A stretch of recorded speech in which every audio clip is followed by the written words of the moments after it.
शुरू करते हैं अल्लाह के बाबरकत नाम से जो बड़ा मेहरबान और निहायत रहम वाला है। तमाम तारीफें मेरे अल्लाह रब्बुल इज़्ज़त के लिए हैं। खौफनाक कहानियों के मुअज़्ज़िज़ नाज़रीन को मेरी तरफ से अस्सलाम वालेकुम। उम्मीद करती हूँ आप सब लोग खैरियत से होंगे, जहां होंगे खुश होंगे, और मेरे चैनल की खौफनाक कहानियों को पसंद करने के लिए आप सबका बहुत बहुत शुक्रिया। तो जल्दी से अपने आसपास आयतल कुर्सी का हिसार बांध दीजिए। कमरे की लाइट ऑफ है तो कमरे की लाइट को ऑन कर लें, क्योंकि आज की कहानियां भी बहुत डरावनी हैं। सिलसिला शुरू करते हैं आज की खौफनाक कहानियों का। बढ़ते हैं आज की पहली खौफनाक कहानी की तरफ। आज की पहली खौफनाक कहानी साकिब शेयर कर रहे हैं। साकिब कहते हैं, हम लोग इस्लामाबाद के रहने वाले हैं और आज आपके साथ मैं एक बहुत ज्यादा डरावनी कहानी शेयर करना चाहता हूँ। ये आज से तकरीबन 22 से 25 बरस पुरानी बात है। यहाँ पर इस्लामाबाद में ही एक लोकेशन थी, वहां पर उस साइड पर एक हाउसिंग सोसाइटी शुरू की गई। उसको स्कीम 33 का नाम दिया गया। वहां पर बहुत से लोगों ने इन्वेस्ट किया, क्योंकि सुनने में आया था कि वो बहुत ही जैसे एक डेवलप सोसाइटी बनेगी। तो जब वहां पर काम शुरू हुआ, लोगों ने घर भी लिए। कुछ अरसा तो वहां पर बहुत अच्छा गुजरा, 10 एक साल तो वहां पर बहुत डेवलपमेंट भी हुई। लेकिन 10 साल के बाद वो जो सोसाइटी थी वो बिल्कुल वीरान और सुनसान हो गई। सुनने में ये आया कि वहां पर बहुत से वीरान घर उस सोसाइटी में मौजूद थे। हम लोगों को उस वक्त उस बारे में कोई इतना खास आइडिया नहीं था। हाँ, लोगों से उसके बारे में सुनते जरूर थे कि वहां पर ऐसे मामलात हैं, वहां पर एक ऐसी हाउसिंग स्कीम है जो कि कामयाब नहीं हो सकी। कुछ लोगों ने कहा कि वहां पर पानी का बहुत मसला था, वहां पर पानी नहीं होता था। जबकि कुछ लोग और ही बातें करते थे। कुछ लोग कहते थे कि वहां पर आसेब और जिन्नात हैं। खैर, हम लोगों ने कुछ अरसे के लिए घर लेना था टेम्परेरी तौर पर। तो हम लोगों को पता चला कि वहां पर कुछ अपार्टमेंट्स खाली हैं। हम लोग भी स्कीम 33 की तरफ हम लोगों ने भी रुजू किया। तो अब्बू के एक दोस्त थे, उस वक्त वो भी उस हाउसिंग सोसाइटी में स्कीम में एक प्लॉट ले चुके थे। उन्होंने अब्बू से कहा कि नहीं, पानी का मसला तो वहां पर है, पानी इस जगह पर नहीं है, लेकिन बाकी जिन्नात और भूत प्रेत वाली बात हमने तो नहीं सुनी। अब्बू ने कहा कि वहां पर रहने वाले लोगों ने कुछ बातें की हैं। तो उनका ये कहना था कि लोग जानबूझकर ऐसी बातें, ऐसी अफवाहें उड़ा देते हैं किसी भी सोसाइटी को या हाउसिंग स्कीम को फ्लॉप करने के लिए। तो हो सकता है कि ऐसी कहानी हो। वहां पर एक चीज थी कि जितने भी अपार्टमेंट थे उनके रेंट बहुत माकूल थे, क्योंकि जैसे वो शहर से खासी दूरी पर भी थी और एक ऐसे पॉइंट पर थी जहां पर वो बहुत ज्यादा ग्रीनरी और ऐसी जगह थी। हम लोगों ने वहां पर एक अपार्टमेंट लेना था। तो वहां पर उस हाउसिंग सोसाइटी में हमें एक अपार्टमेंट का पता चला। वहां पर जब हम लोग वो अपार्टमेंट देखने के लिए गए तो वो बहुत ज्यादा वीरान सी जगह लग रही थी। इसमें कोई शक नहीं कि वो जगह बहुत ज्यादा पुरसरार सी भी लग रही थी। हम लोग शाम के करीब ही गए थे, अभी अंधेरा नहीं हुआ था। खासे हम लोगों ने वहां पर घर देखे जिनके पेंट्स इतने खराब हो चुके थे 10 साल में। वो सोसाइटी ऐसे लग रही थी कि जैसे इसको बने हुए 100 साल हो गए हैं।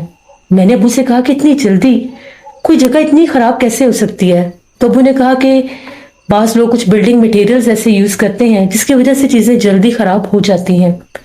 हम लोग वहां पर एक आदमी से मिले, उन्होंने हमें एक अपार्टमेंट दिखाया। वो अपार्टमेंट 2nd फ्लोर पर था। हम लोगों के लिए वो ठीक था, छोटी सी हमारी फैमिली थी। वो 3 बेड्स वाला अपार्टमेंट था। हम लोगों ने जब इसका रेंट वगैरह पता किया तो हम लोगों ने इसे ओके कर दिया, क्योंकि हम लोगों का अपना घर अभी बन रहा था। तो ज्यादा से ज्यादा हमें 4-5 माह के लिए वो अपार्टमेंट चाहिए था। हम लोगों ने वो अपार्टमेंट रेंट पर ले लिया और वहां पर अपनी जरूरत का कुछ सामान लेकर शिफ्ट भी हो गए, क्योंकि जो हमारा घर बन रहा था वहां पर हमारा एक ऐसा पुराना कमरा था जहां पर हमारा सारा सामान रखा हुआ था। हम अपने घर को रेनोवेट कर रहे थे और कुछ हिस्सा नया बना रहे थे। हम लोग उस घर में, उस अपार्टमेंट में शिफ्ट हो गए। जो ही हम लोग वहां पर शिफ्ट हुए, वहां पर शाम होते ही ऐसा महसूस होता था कि जिस तरह से कोई आबादी नहीं है, बिल्कुल वीराना, खामोशी, बहुत कम लोग बाहर चलते फिरते भी दिखाई देते थे। मैं वहां पर अपनी बहन के साथ और छोटे भाई के साथ बाहर निकला। हम लोग वहां पर घूम फिर रहे थे, सोसाइटी देख रहे थे। तो हम लोग एक सड़क की तरफ जा निकले। तो हम लोग क्या देखते हैं कि वहां पर 2 लेडीज थी। وہ वहां पर जैसे वॉक कर रही थी और वो चलती चलती बिल्कुल वीराने की तरफ आगे जा रही थी। हम लोग भी वहां पर जैसे जगह देख रहे थे, अभी वहां पर बहुत से प्लॉट्स खाली भी थे। जब वो औरतें सामने गईं तो जाकर एक कोने पर एक पुराने से दरख्त के नीचे खड़ी हो गईं। अब हम लोग सारे तीनों बहन भाई वहां पर चल फिर रहे थे, आसपास की जगह देख रहे थे। इतने में हमें ऐसी आवाजें आने लगी जिस तरह से बिल्लियां बोलती हैं। बिल्लियों के रोने की आवाज आने लगी। जो ही हम लोगों की नजर उस दरख्त पर पड़ी, वो औरतें वहां पर नहीं थी। उस जगह के ऊपर 4-5 काले रंग की बिल्लियां बैठी हुई थीं और वो बिल्लियां बड़ी भयानक आवाजें भी निकाल रही थीं। हम लोग बड़े हैरान हुए कि वो औरतें कहां पर गईं। उन औरतों को वापस उसी साइड से गुजर कर जाना था जिस साइड पर हम लोग चहल पहल कर रहे थे, वॉक कर रहे थे। मेरी बहन फरा कहने लगी कि भाई अभी तो वहां पर वो 2 लेडीज खड़ी थी, वो कहां पर गईं। तो मेरा छोटा भाई हमाद कहने लगा कि हो सकता है वो हमारे से पहले वहां से गुजर गई हो, हमने देखा ही ना हो, हम लोग इधर थे। तो मैंने उन दोनों से ये कहा कि अगर ऐसे होता तो हमें जाते हुए नजर तो आती, वो देखो सड़क कितनी खाली पड़ी है। हम लोग थोड़े डर गए। वो बिल्लियां खौफनाक आवाजों में रो रही थीं। हम लोग तेजी से वहां से वापस आ गए। उस रात मेरी बहन की तबीयत बहुत सा खराब हो गई, वो डरने लग गई। जैसे वो कमरे में लेटी हुई थी, चिल्लाने लगी और कहने लगी मुझे एक औरत नजर आ रही है। हम लोग बड़े हैरान कि इसको औरत कहाँ नजर आ रही है। अम्मी भी डर गई। अम्मी ने पूछा कहाँ औरत है। वो बार बार उस अपार्टमेंट के किचन की तरफ इशारा करती थी और ये कह रही थी कि वहां पर सामने काले लिबास में एक औरत खड़ी है। उसने मुझे 2 से 3 बार अपनी तरफ बुलाया भी है और ये वही औरत है जिसको बाहर दरख्तों के पास हम लोगों ने देखा था। अम्मी ने कहा कि तुम लोग किस तरफ गए थे। हमने अम्मी से कहा कि अम्मी हम लोग सोसाइटी देखते देखते तो आगे जिस तरफ प्लॉट्स हैं और अभी घर खाली है उस तरफ जा चले गए थे। वहां पर हमने 2 औरतों को देखा और एकदम से वो औरतें गायब हो गई और वहां पर बहुत सी बिल्लियां रो रही थी। अम्मी ने हम लोगों को बहुत ज्यादा डांटा और कहा कि दोबारा ऐसी किसी भी जगह पर मत जाना। पता नहीं वो क्या था और क्या नहीं। अब्बू जो थे मेरी बहन को दम करने लगे, अम्मी भी दम करने लगी। बहुत मुश्किल से कहीं जाकर वो सोई। सोए सोए भी वो डर रही थी। अम्मी बहुत परेशान हो गई। इसी तरह से 2-3 दिन गुजर गए, हम लोग बाहर नहीं गए। एक रात की बात है, रात का पिछला पहर था। हम लोगों को ऐसी आवाज आने लगी जिस तरह से हम लोगों के अपार्टमेंट का जो गेट है उसको कोई बाहर से खोलने की कोशिश कर रहा है। बार बार ऐसा लगता था कि जैसे बाहर से लॉक को कोई खोल रहा है। एक दफा तो ऐसा लगा जैसे इसके ऊपर किसी ने कुछ मारा भी है। मेरी भी आंख खुल गई, अब्बू की भी आंख खुल गई। अब्बू ने कहा ये आवाजें कहाँ से आ रही हैं, ऐसे लग रहा है कि जैसे बाहर का गेट कोई खोल रहा है। मैं और अब्बू बाहर निकले, उस वक्त भी वाज़ेह तौर पर ऐसे लग रहा था कि कोई लॉक को खोल रहा है। अब्बू ने कहा कौन है बाहर, तो बाहर एकदम जैसे सन्नाटा हो गया। अभी अब्बू दोबारा पूछने लगे, फिर ऐसा लगा जैसे बहुत जोर से हमारे घर के लॉक को कोई छेड़ है, कोई खोलने की कोशिश कर रहा है। अब्बू को मैं मना करता रह गया कि अब्बू दरवाजा ना खोले। अब्बू ने फौरन दरवाजा खोल दिया। बाहर कोई भी नहीं था। वो पूरा जो वहां पर बाहर हिस्सा था, जो गैलरी थी, वो खाली थी। यहां तक के सामने स्टेयर्स नीचे जा रही थी, वो स्टेयर्स भी खाली थी। खासा आगे जाकर हम लोगों ने झांक कर देखा, हमें कोई दिखाई नहीं दिया। लेकिन हम लोगों के गेट के पास दीवार के ऊपर 3 उंगलियों के निशान थे और वो उंगलियों के निशान बहुत बड़े बड़े थे।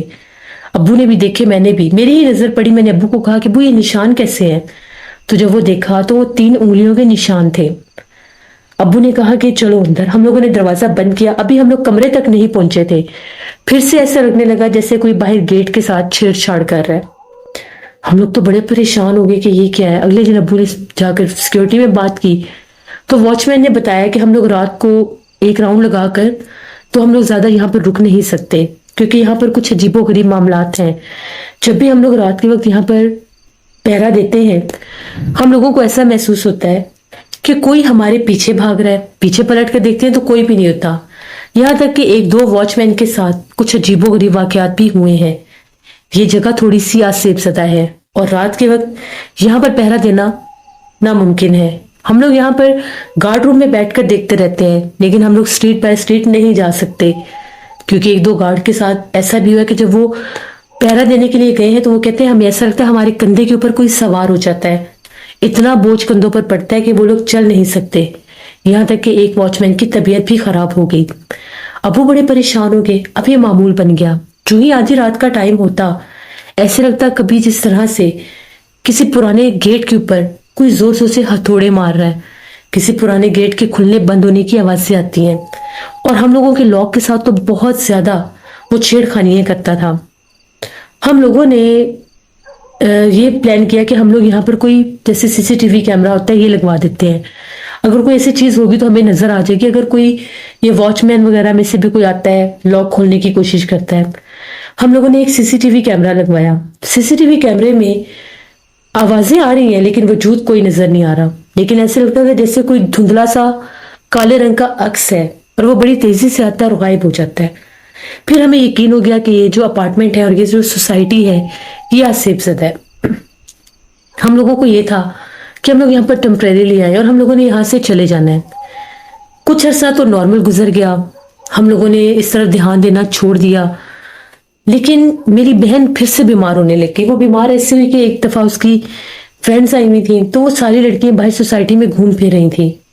वो लोग कहती हैं कि हम लोग चलती चलती आगे सोसाइटी में एक पार्क था वो वहां पर चली गई।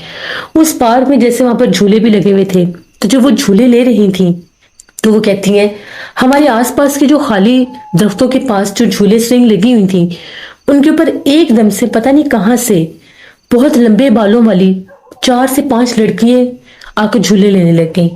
ना वो पार्क में आई ना हमने उनको पार्क में आते देखा, बस वो आकर झूले लेने लग गई। उनके कहके फिजा में गूंज रहे थे। हम लोग बड़ी हैरान हुई। हम लोग जैसे ही उन झूलों से हटकर दूसरी तरफ जाने लगी तो एकदम उस तरफ से खौफनाक रोने की आवाजें आने लगी। वो चारों लड़कियां जो थी इतने ऊंचे झूले ले रही थी और जिन झूलों से हम लोग उठ कर आई थी वो झूले ऐसे हवा में झूल रहे थे जैसे उनके ऊपर भी कोई बैठा है। और एकदम से वो सारी लड़कियां गायब हो गईं। वो सारी तो चीखें मारती हुई वापस भागी। उसके बाद मेरी बहन फिर बीमार हो गई। उसकी तबीयत बहुत खराब रहने लग गई। वो यही कहती थी कि मुझे वो औरत फिर से नजर आती है, मुझे डराती है। यहाँ तक कि मेरी बहन को जैसे दौरे से पड़ने लग गए। फिर एक साहिबन के पास मेरी बहन को लेकर गए। उन्होंने कहा कि जिस जगह पर आप लोग रह रहे हैं वो जगह आसेबजदा है। वहां पर बहुत ज्यादा चुड़ैलों आफतों का जिन्नात का बसेरा है। इस लड़की के ऊपर वो बार बार अपना आसेब करने की कोशिश कर रही है क्योंकि ये ऐसी मखलूकात हैं जो नौजवान लड़कियों के ऊपर हमलावर होती हैं, जो नौजवान लड़कियों को अपना शिकार बनाती हैं। जितनी जल्दी होता है उस जगह से इस लड़की को लेकर निकल जाए। उन्होंने मेरी बहन को हिफाजत का तावीज भी दिया लेकिन वो स्टिल बीमार थी। अम्मी अब्बू ने कहा कि जितना घर अभी ज़ेरे तामीर है जो भी है हम लोग अपने घर में ही वापस चले जाते हैं। हम लोगों ने 2 दिन के अंदर अंदर सारा घर जो था सामान पैक किया। अब वो 2 दिन पे जो थे वो बहुत मुश्किल थे। मेरी बहन फरा को इतनी खौफनाक वो आवाजों में रोती थी, उसे ऐसा दौरा पड़ता था हम लोग डर जाते थे। और उसने एक कमरे की दीवार के ऊपर इतनी खौफनाक एक तस्वीर बनाई। जब हम लोगों ने इससे पूछा तो वो ये कहती थी मैंने नहीं बनाई, जबकि अम्मी कहती हैं कि मेरी रात को आंख खुली थी तो ये दीवार के पास बैठकर कुछ बना रही थी। हम लोग इतने हैरान हुए। वो जिस मखलूक का उसने चेहरा बनाया था वो इतना भयानक था। हमें वाज़े तौर पर ऐसा लगा कि जैसे उसकी आंखें 1 से 2 बार चेंज हुई हैं। हम लोग तो बहुत डर गए। हम लोगों ने 2 दिन में ही वो घर छोड़ दिया। वो हाउसिंग सोसाइटी स्कीम 33 बहुत ज्यादा आसेबजदा थी। अपने घर में हम लोग वापस चले गए लेकिन अपने घर में वापस जाने के बावजूद भी मेरी बहन बहुत ज्यादा बीमार रही। अब वो अक्सर किताबों के ऊपर भी ऐसी ही शक्लें बनाने लग गई और जब वो उन तस्वीरों को बनाती थी वो साथ साथ बहुत खौफनाक अंदाज में हंसती भी थी। और जब वो उस कंडीशन से बाहर आती थी तो वो रोने लग जाती थी कि मेरी किताबों में ये तस्वीरें किसने बनाई हैं। हम लोग बहुत परेशान रहने लग गए। फिर उसका इलाज हम लोगों ने एक और साहिब इल्म से करवाया। उनका ये कहना था कि इसके ऊपर एक चुड़ैल सवार है। बेशक आप लोग वहां से आ गए हैं लेकिन वो अभी भी इसके पीछे है। अम्मी बताती हैं कि एक दफा ऐसा हुआ, मेरी बहन जो थी वो सीढ़ियों से नीचे उतर रही थी तो अम्मी कहती है उसके पीछे मैंने एक औरत को भी उतरते देखा। अम्मी चिल्लाने लग गई और बहुत ज्यादा डर गई। उसके बाद अम्मी की भी तबीयत कुछ दिन खराब रही। मेरी बहन का इलाज जब उन साहिब इल्म ने शुरू किया काफी अरसा वो ठीक भी रही। लेकिन जिस वक्त वो एकदम से अकेली बैठी होती थी तो उसको एक खुशबू सी महसूस होती थी, तब उसे दौरा पड़ने लग जाता था। हम लोगों को उन्होंने सख्ती से मना किया कि आपने इसके आसपास भी परफ्यूम नहीं लगाना, कुछ अरसा इन चीजों की परहेज रखें ताकि ये पूरी तरह से ठीक हो जाए। तकरीबन 6-7 माह लगे तब जाकर मेरी बहन के ऊपर से उस मखलूक ने पीछे हटना शुरू किया। ورنہ بعض اوقات تو وہ ایسی ایسی حرکتیں کرتی تھی، رات کے چھت پر جا کر بیٹھ جاتی تھی، بال کھلے ہوتے تھے، اور کبھی کبھی ہمیں اس سے ڈر بھی لگنے لگتا تھا۔ امی کہتی تھی کہ کبھی کبھی وہ ایسی ایسی باتیں کرتی ہے، وہ ایسے ایسے نام لیتی ہے جن کو سن کر میرے رونگٹے کھڑے ہو جاتے ہیں۔ وہ ایسی ایسی جگہوں کے نام لیتی تھی اور کہتی تھی مجھے خواب آتا ہے، میں خواب میں وہ چیزیں وہ جگہ دیکھتی ہوں۔ ہم لوگ جب اس سے پوچھتے تھے تمہیں وہ عورت کس روپ میں نظر آتی ہے، تو کبھی وہ یہ کہتی تھی کہ وہ کسی بوڑھی عورت کے روپ میں آتی ہے، اور کبھی وہ یہ کہتی تھی کہ وہ کسی نوجوان لڑکی کے روپ میں میرے سامنے آتی ہے۔ پھر اس کو پتہ نہیں کہاں سے ایک کھلونا سا مل گیا، وہ جیسے ایک کپڑے کی بنی ہوئی گڑیا تھی، وہ کہیں چھت سے لے کر آئی، کیونکہ ہمارے چھت پر ایسا کچھ بھی نہیں تھا۔ امی کہتی ہیں کہ وہ جب میں نے اس کے تکیے کے پاس دیکھی، اس گڑیا کی شکل بہت زیادہ ڈراؤنی تھی، ایسا لگتا تھا ہاتھ سے کسی نے پتلا سا بنایا ہوا ہے، لیکن اس کا چہرہ اور آنکھیں بہت زیادہ بگاڑی ہوئی تھیں۔ امی نے اس کو جا کر جلا دیا۔ جب امی نے اس کو جا کر جلایا، اس وقت میری بہن کو بہت سخت دورہ پڑا تھا، اس کے ہاتھ پاؤں مڑ گئے تھے۔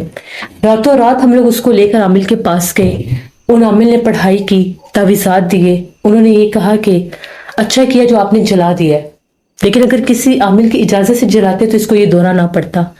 بس وہ پتلا پتہ نہیں کس فارم میں اس کے پاس آیا، وہ کس نے پھینکا ہمیں نہیں پتا، لیکن وہ جلنے کے بعد میری بہن کے اوپر سے اس کا آسیب ختم ہو گیا۔ تو یہ ہماری زندگی کی کہانی تھی، جو ہم لوگوں نے ایک ایسی جگہ پر جا کر اپارٹمنٹ لیا جہاں سے میری بہن کی حالت بہت خراب ہو گئی۔ کبھی بھی ایسی جگہوں پر جا کر سنی سنائی جیسے آپ سن لیتے ہیں کہ وہاں پر ایسی چیزیں ہیں تو وہ ہوتی ہیں، ان کو محض وہم یا افواہیں نہیں سمجھنا چاہیے۔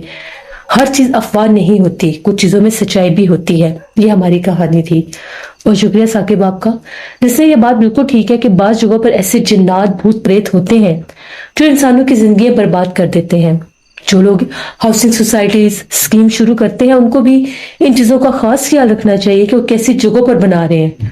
بعض اوقات ایسی جگہ ہوتی ہی ویران ہے، اور وہاں پر ایسے ایسے مخلوقات کے بسیرے ہوتے ہیں جو انسانوں کو نقصان دیتے ہیں۔